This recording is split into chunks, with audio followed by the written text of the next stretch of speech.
Olá pessoal, tudo bem? Estou colocando mais um vídeo, já deixei de sociologia à disposição e agora vamos falar um pouco da filosofia, né? O nosso último tema era dos chamados filósofos naturalistas. São os filósofos que quebraram aquela relação das explicação de todas as coisas com os mitos, né? E partiram agora para uma explicação racional. Eles começaram a observar a natureza e tirar conclusões dela, né? Nós temos dois exemplos que chegamos a ver uma introdução dentro de sala de aula sobre o mobilismo e o imobilismo, né? A gente viu as diferenças entre Heráclito e Parmênides. Pois bem, Heráclito ele falava que tudo na, na natureza estava em transformação e que nada permanecia igual. Ele deu um grande exemplo desse, que que nós é impossível nós entrarmos sempre no mesmo rio, porque sempre quando a gente entra num rio, ele vai ser diferente, né? Porque as águas estão sempre mudando, né? E assim ele fala sobre a natureza, assim que ele fala sobre as nossas transformações, né? Ou seja, ele fala que tudo é através do mobilismo, tudo vai mudando. E aí nós temos o Parmênides, que é um controverso dessa tese de Heráclito, né? Parmênides falava que tudo é o que exatamente deve ser. Ou seja, o não ser não existe, não existe aquela transformação.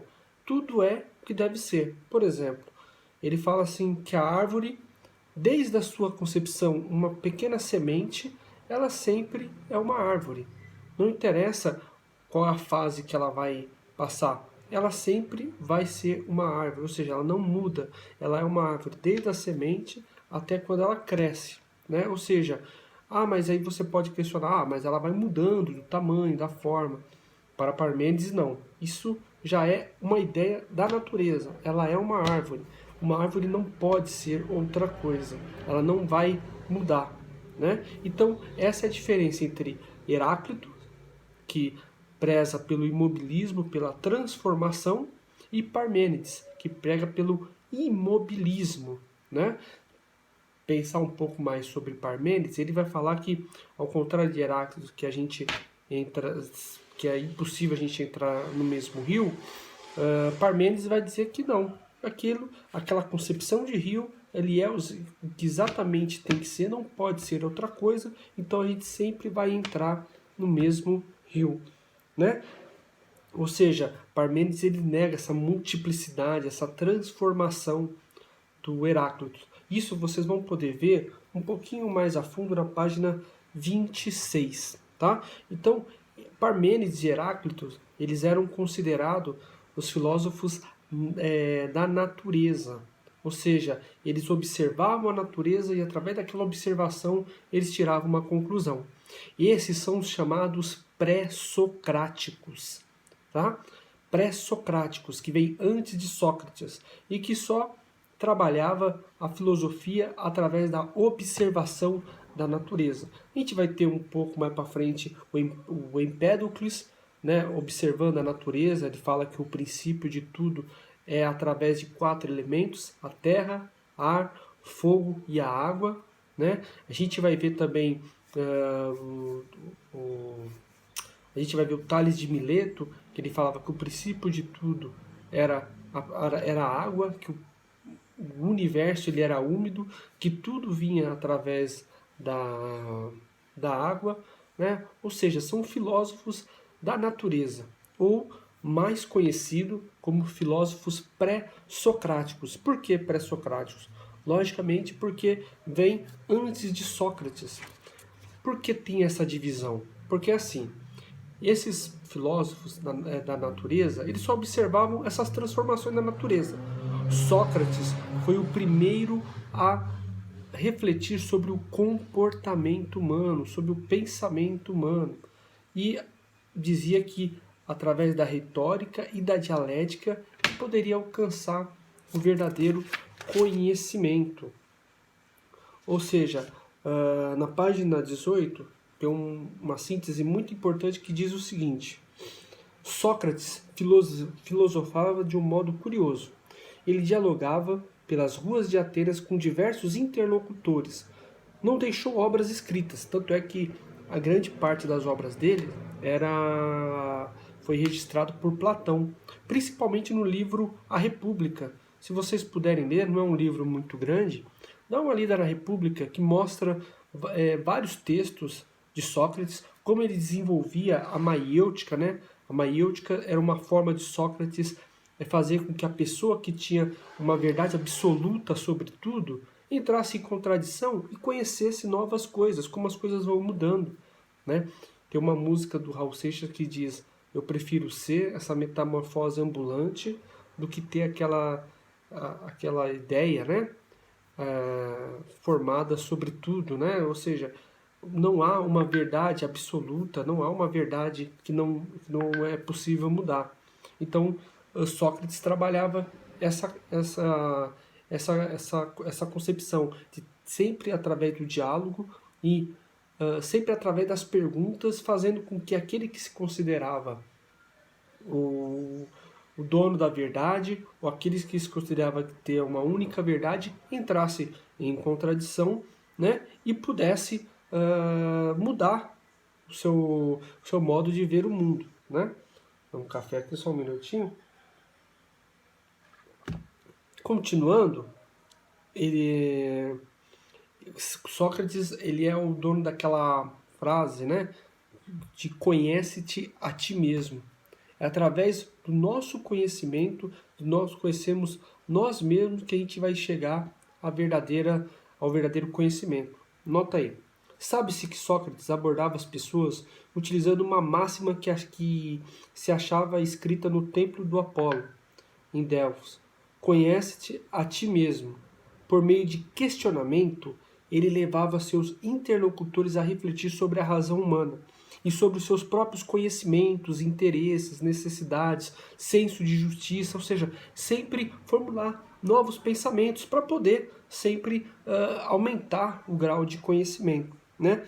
Desconcertante para a época, talvez ainda fosse para os dias atuais, ele era considerado o mais sábio dos homens e, no entanto, repetia categoricamente: só sei que nada sei. Ele falava assim que toda vez que a gente aprende uma coisa, a gente vai perceber que a gente não sabia de nada, porque a gente sempre vai renovando. As coisas não são imutáveis, as coisas vão, né, se transformando. Tinha um grupo chamado os sofistas, que eles falavam que isso era bobagem, né? Que a verdade absoluta, que o conhecimento, ele não existia, que a verdade era apenas um discurso bem elaborado. Ou seja, não precisava se preocupar com a verdade. O que você deveria se preocupar é ter uma boa oratória, você convencer as pessoas através da oratória. É claro que para isso existia também um conhecimento, mas não precisava assim de verdade, de você estar sempre buscando uma verdade. Não, como Sócrates pregava, né?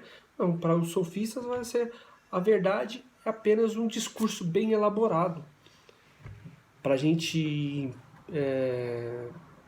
levar um exemplo trazer um exemplo para hoje, é mais ou menos o que a gente vê num discurso político, que às vezes acaba não acontecendo um projeto que ele prometeu ou algo que ele está fazendo na campanha, né, prometendo na campanha, mas ele acaba ludibriando aquelas pessoas apenas para o voto. Quando ele assume o seu posto, ele começa a dar outras desculpas, né? Outros discursos. Olha, eu tenho esse problema de financeiro, de problema de articulação, pessoas que não querem colaborar comigo. Ou seja, é um discurso que vai vencendo pelo cansaço, né? E vai convencendo também, né? Ou seja, a campanha política não é nada mais, nada menos do que uma teoria sofista, de você convencer as pessoas. Não interessa a verdade, não interessa se realmente aquilo que eles estão prometendo vai acontecer. O que interessa é eles convencerem a ganhar o seu voto, né? E Sócrates mostrava que você ter uma verdade absoluta, você não chegaria ao conhecimento do mundo, você ficaria escravo de uma verdade só. E que a verdade era sempre buscar desenvolver o raciocínio, né? Então isso é conhecido como a dialética socrática. Para saber um pouquinho mais disso, eu gostaria muito que vocês lessem a página 20 e a 21, que traz umas informações mais detalhadas sobre isso, né? Ou seja, ele traz como Sócrates falava, né, como ele utilizava a chamada maiêutica, que é através da dialética, ou a maiêutica ou a dialética socrática, que fazia as pessoas raciocinarem, chegar ao verdadeiro conhecimento pela razão. Tá ok? Então, esse é o meu recado. Eu gostaria, peço que para que vocês fizessem os exercícios, a reflexão, né, da página 18 e 19. Qualquer dúvida, pessoal, podem me mandar mensagem, eu estarei conectado para poder recolher as suas dúvidas, questionamentos. Vamos sempre questionar, né? A filosofia é para isso, para sempre questionar, né? Falar assim, professor, eu acho que os sofistas está certo, acho que a verdade absoluta não existe, mas sim um convencimento, tratar conhecimento, ou você que acha que Sócrates, olha, Sócrates está certo. Ou seja, vamos discutir, né? A filosofia não há uma verdade absoluta, é sempre a discussão, através da dialética. Vamos conversar, tá? Mande suas dúvidas, faça as atividades, as provas online já estão à disposição. Logo eu deixarei sobre essa matéria que eu falei para vocês, né? Sobre os filósofos pré-socráticos, que tratavam da natureza, e depois o Sócrates, né? Que começou a introduzir a dialética, a estudar o comportamento humano.